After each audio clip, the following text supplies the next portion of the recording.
Same $10,000. Taylor picks 8 stocks. Riley buys one total market index fund and does nothing else. Most individual stocks, held over their entire lifetime, actually make you less money than a savings account, including plenty of stocks in the S&P 500 right now. That single fact is most of the reason Riley wins this comparison, on average, almost every time. Taylor is doing more work. That doesn't mean Taylor ends up with more money. Here's the real math. Before a single stock pick even matters, there's a cost gap that compounds quietly for decades. A typical total market index fund charges around 0.03% a year. A typical actively managed fund, or the spread Taylor pays trading individual stocks through an advisor, runs closer to 1%. Take $100,000, grow it at an identical 9% before fees for 30 years. After a 0.03% fee, that becomes about $1,316,000. After a 1% fee, it becomes about $1,006,000. Same performance, same 30 years. The fee gap alone costs $310,000 before anyone's stock picks are even better or worse than average. Here's the harder number.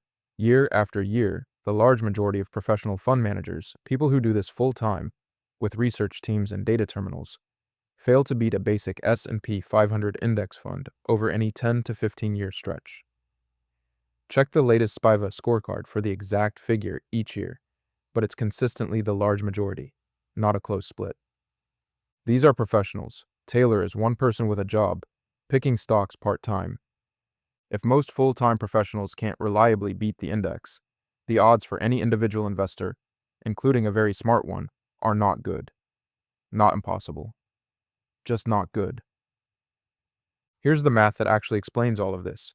Stock returns are not evenly spread. They're wildly skewed. Long-run research looking at nearly a century of U.S. stock returns has found that the majority of individual stocks, held over their full lifetime, actually underperform something as boring as a 1-month treasury bill. The entire net wealth the stock market has created above cash sits concentrated in a small fraction of companies. The handful of massive winners that go on to become enormous. That means the market's average return isn't most stocks go up a normal amount. It's most stocks go nowhere or lose money, and a few go up enormously, and that average covers for the rest. An index fund owns all of them, the winners and the losers, automatically. Taylor has to correctly guess in advance which 8 stocks land in that small winning group. Miss the winners, and Taylor's portfolio looks like the deadweight majority, not the average.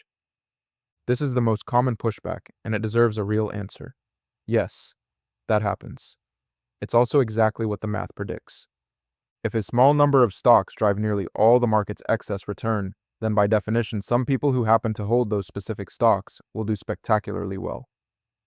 The skill question is whether that result was identified in advance or recognized in hindsight. For every story about the one stock that worked, there's a much larger, quieter pile of money in stocks that went sideways or to zero. Taylor just doesn't post about those on social media.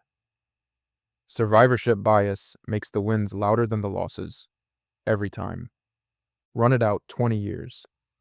Riley's index fund tracks the market average, say a 9% annual return, the real number including every winner and every deadweight stock, automatically diversified across thousands of companies. Taylor's 8-stock portfolio could land anywhere, a runaway win if 1 or 2 of those picks turn out to be the rare outsized winners, or a result well below the market average if they don't, even with real research behind every pick. That's not a flaw in Taylor's effort. It's the math of concentrating into a small handful of bets inside a return distribution. This skewed. Riley's expected outcome is the market average, guaranteed by design.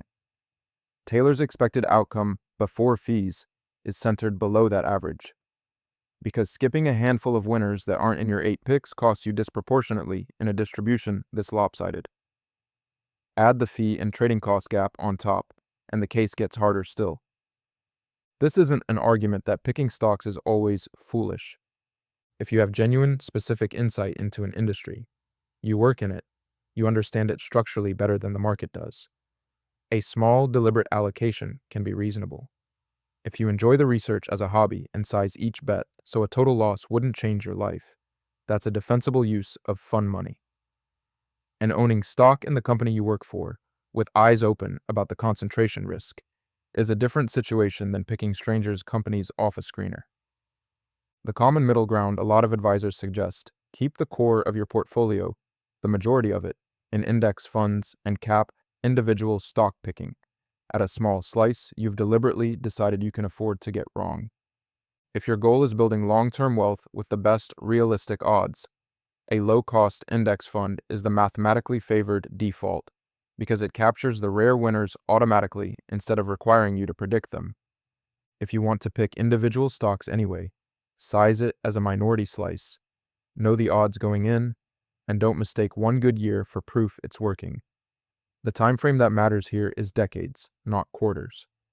And if a fund or advisor charges close to 1% to do what a 0.03% index fund already does, that gap alone is worth doing the math on, regardless of how good the stock picks turn out to be. The pitch for stock picking always shows you the winner. It never shows you the distribution the winner came from, the hundreds of other tickers that didn't make the cut. An index fund's entire advantage is that it doesn't need you to find the needle. It just buys the haystack. New breakdown every week. Subscribe so you don't miss it.